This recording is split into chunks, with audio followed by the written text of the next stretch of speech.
Hi everybody, welcome back to Tip Tuesday.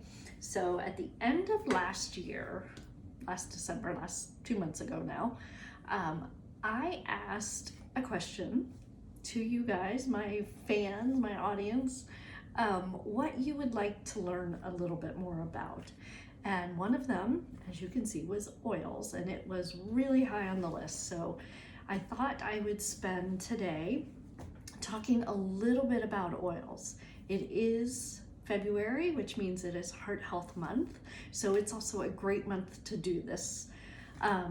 With that said, there's a lot to know about different cooking oils, so I'm gonna kind of brush the surface, and as I go through the next few months, I'll use different oils and some of the things that I'll make, and I'll talk a little bit more about them as I go. But for today, we're gonna kind of brush the surface and talk about three things with oils. One, their nutritional profile. Two, a little bit about their flavor. And three, which oil you use for what type of cooking. I think that's probably most people's question, but we'll also touch on the other two because they're really important, especially the nutrition piece. So we'll start over here with probably the one everybody's most familiar with, which is extra virgin olive oil. It is one of my favorite oils to cook with. It is part of the Mediterranean diet. It is really high in monounsaturated fats. And what that means is that type of fat is a good fat that when used in proper amounts and used in place of other more unhealthy fats has been shown to help lower cholesterol levels and lower triglyceride levels. So it is a great oil to kind of substitute in place of some of the other oils you might be using. The other benefit is the flavor, the aroma. And if you have a good fresh bottle of olive oil that has not gone rancid, you get this beautiful earthy, grassy note to it. And when you sip on it, if you've ever been to an olive oil tasting, which if you haven't, I encourage you to do that sometime. When you sip on it, it'll get you kind of in the back of the mouth if it's a good oil, and it's almost got a peppery note as well. Only buy as much as you're going to use within a month or two. I use it a lot, so I have a little bit bigger bottle. But it's a great oil I use it in if I'm sauteing something or cooking it very quickly, and I use it in salad dressings. It has a lower smoke point. Smoke point just means the temperature it hits before it starts to really kind of burn and smoke. So it's got a little bit lower smoke point, so it's great for sauteing or cooking something very quickly, and then it's absolutely delicious in salad dressings. The other thing you might find, and I'll pick these up when I go traveling or I'm around and about and I see an olive oil shop, I love to go in and see what they've got. And you can buy flavored olive oils. So this is a lemon one and an orange one. They're great in dressings. I also will use them if I'm cooking something that has some lemon in it and I want to give it a little extra boost. It's a great way to do that.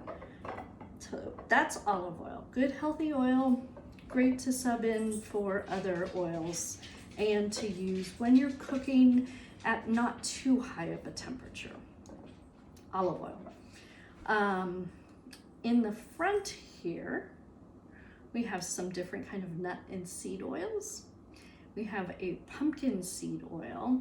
This was really fun. I got this as a kind of a giveaway, and it smells really nutty and a little pumpkin-y, but it's made from the seeds. It has a really low smoke point. It's not recommended that you cook with it. It is made primarily for kind of drizzling over something and adding something where you really want a little extra nutty flavor and boost it up a bit. It's delicious. I put it on like an acorn squash. It's really, really good that way. If you've roasted an acorn squash or even a sweet potato that maybe you've mashed, drizzle a little bit of pumpkin seed oil on it. It's really good. Then we have walnut oil. All right, a couple weeks we're gonna make a salad dressing out of walnut oil. I love this oil. It has really it's another one that has a really nutty aroma. The other thing that I really like about walnut oil is that it, just like the nut, has omega-3 fatty acids in it. So it's a great way to get a little extra omega-3s in if you're trying to do that. Also high in monounsaturated fats. Really good for dressings. You can use it in cooking. Also has kind of a midpoint smoke point. So only if you're cooking something at a lower temperature do I use that. But primarily I use that for like a salad dressing or a drizzle, same as the pumpkin seed. And we have avocado oil. Okay, so avocado oil is made from the avocado. The avocado is pressed and the oil comes out. Just like the avocado, it's really high in monounsaturated fats as well. It has a beautiful aroma, avocado-y, a little bit of an avocado-y flavor, fruity flavor. Good for a dressing, but the benefit with this oil is it has a really high smoke point. So you can use it if you're cooking at a high temperature and it doesn't break down and you still get those, the flavor from it. So that is the avocado oil. All right, next on the list, grapeseed oil. This I like. It's also kind of a mid-range oil. It's got a little bit of monounsaturated fats, but it's higher in polyunsaturated fats. It has vitamin E in it. It's one of its main benefits, which is an antioxidant. So it's another good oil. I will use this in cooking. It's kind of got a mid-range smoke point. It's also very mild, so it doesn't have a lot of flavor. So if you're cooking something where you don't want to add a lot of flavor, grapeseed oil is a really good one to use. Just kind of nice and mild and easy to use. Let's see, what else about that one? I guess that's pretty much it. High in vitamin E, that's its main benefit, which is an antioxidant. So there's some research going on with possibly helping reduce inflammation, and that's its main benefit. Sesame oil, okay, also has a decently high smoke point, mid-range, super flavorful though. A little bit of this goes a long way. I use it when I do stir fries and Asian type dishes. It's got a really sesame aroma and accents those dishes perfectly. So great for a stir fry, but again, a little goes a long way. You don't need a lot of this. So I would usually combine it with another kind of mild oil so that I don't overdo the sesame. Then we have peanut oil. Peanut oil has a really high smoke point. It is mid-range, also with the monounsaturated, polyunsaturated fats.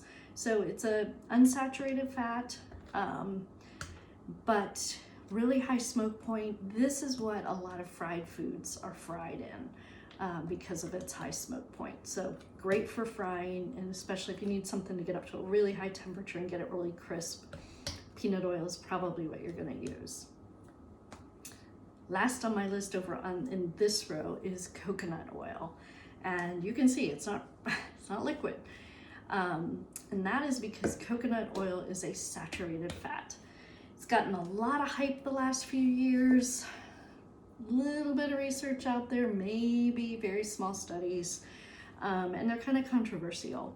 It is high in a saturated fat, so we still don't recommend that you use a lot of it. If you're going to use it because you like the flavor, use a little bit in place of another oil, but I don't recommend people use it every day. Just use it occasionally. And again, the way you know it's saturated is it is solid at room temperature. So saturated fats, we still recommend. keeping those down around 10% of your daily calories, because they do raise your risk of heart disease and can increase your cholesterol level. So that hasn't changed. Then we have my big bottle back here, and that's just because that's all I could find in the store, of canola oil. Canola oil is made from a plant called a rapeseed plant. It is an unsaturated fat, and it is very high also in monounsaturated fats, close to the your olive oil here. It got a bad rap a number of years ago. There's nothing wrong with canola oil. Using it a little bit, either along with or in place of olive oil, it's a great oil to use. It has also, because of the monounsaturated fat content, substituting this for a higher saturated fat oil will help lower cholesterol levels. But again, it's a swap. It's not in addition to. So canola oil. The one I don't have is just a plain old vegetable oil. A vegetable oil is usually labeled just vegetable oil, and it can be a mix of a variety of different oils. It might be a mix of corn oil, sunflower oil, soybean oil, or it might be just one or the other. It is a great kind of everyday cooking oil, midpoint smoke point, good for sauteing, good for quick cooking, heating, roasting, that type of thing. So that's the one I don't have here. Anyway, that's it with oils. Like I said, there's a lot here. I will, I think probably next week, we're gonna make a dressing using the walnut oil. So I'll talk more about walnut oil next week. And as I can, I will get something up on my blog in the next few weeks that will kind of go through all of these oils for you, so you can print it out and have something in writing. But that is my kind of tip for Tuesday, is a little bit of tips about different oils and how you use them. My favorites, olive oil for sure. I use a lot of grapeseed, and then avocado and walnut oil. I'm using more of these days. So tips for Tuesday, how to use your cooking oils. Have a wonderful week, everybody. Stay warm if you're in the colder areas, and we will talk next week. Have a good week.